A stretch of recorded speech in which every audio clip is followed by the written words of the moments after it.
Hi, I'm dgerard, and this is Pivot to AI, coming to you Monday to Friday. Today, let's all make a bomb. We're at the stage of the AI bubble where we say words like collateralized debt obligation. If you were around in 2008 and you had to worry about your money, those words should strike fear into your heart. Now, what's a collateralized debt obligation? It's when you take a pile of debts and you slice the pile into tranches based on how risky you can claim the debts are, and you then lend the tranches out to fresh suckers. If some of the debts fail, the least risky tranches get paid out first, but they get the lowest interest. The riskiest ones get paid out last, but they get the highest interest, if everything goes well. What happens if the wind changes and the whole sector goes bad, like, say, housing in 2007? Then the least risky tranches get some payout and the rest go to zero. This causes problems with names like Great Financial Crisis. Welcome to the AI bubble. By late 2024, financiers were already constructing collateralized GPU obligations, where they lent against video cards as collateral, which is a lot of how CoreWeave funded its data centers. Investment banks have been hard at work on novel types of debt structures since then. What a great phrase that is. Now, banks and private lenders have a large pile of loans for data centers. Why did they make these loans? Did they somehow not realize everyone involved is a dissolute clown? Well, sure they did, but also it's where the numbers are. You get to write down loans on your books as assets with a big number on them. The lenders dived into AI lending headfirst, and they're realizing this debt is the kind that's not good. The AI company borrowers would have to pull off several financial miracles to make all of this pay off, and they're really not going to. So, what do the banks do?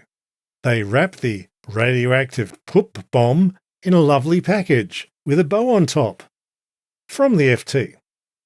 Quote, groups including JP Morgan Chase, Morgan Stanley and SMBC are trying to find ways to distribute portions of data center-related deals to a broader range of investors. Unquote. As with the mortgages in 2008, the lenders know very well these data center loans have shaky bits, and they want to spread the risk. And there's quite a lot of risk too, because these deals are stupidly large. Quote, the efforts showcase the unprecedented scale of borrowing that underpins the AI sector and the pressures it is putting on lenders. Oracle and CoreWeave, two data center operators, have borrowed hundreds of billions to build sites across the US for AI labs. Unquote. As any Pivot to AI regular knows, these deals cannot work out. The customers don't exist. The whole world is not going to pay a couple of $1,000s each every year for lying chatbots. These are bad debts, and at some point the banks will have to admit that. When this all goes bad and the AI bros go broke, a lot of lenders mark a massive loss. Banks and private credit get hit hard. In 2008, you had a lot of chain reactions where one company going down took down another one, and the US government had to step in and bail them out to save the economy. I'm not sure this particular piece of this disaster will be that level of bad. There'll be lots of other bad things happening, but I do predict fire sales of all the lenders. They'll have to sell all their other assets, as all this imaginary money turns out to be fairy gold, and they're still liable for a lot of it. Thanks for tuning in to Pivot to AI. Please do tell people about Pivot to AI. We need you to spread the word. Quality like this, the audience needs it.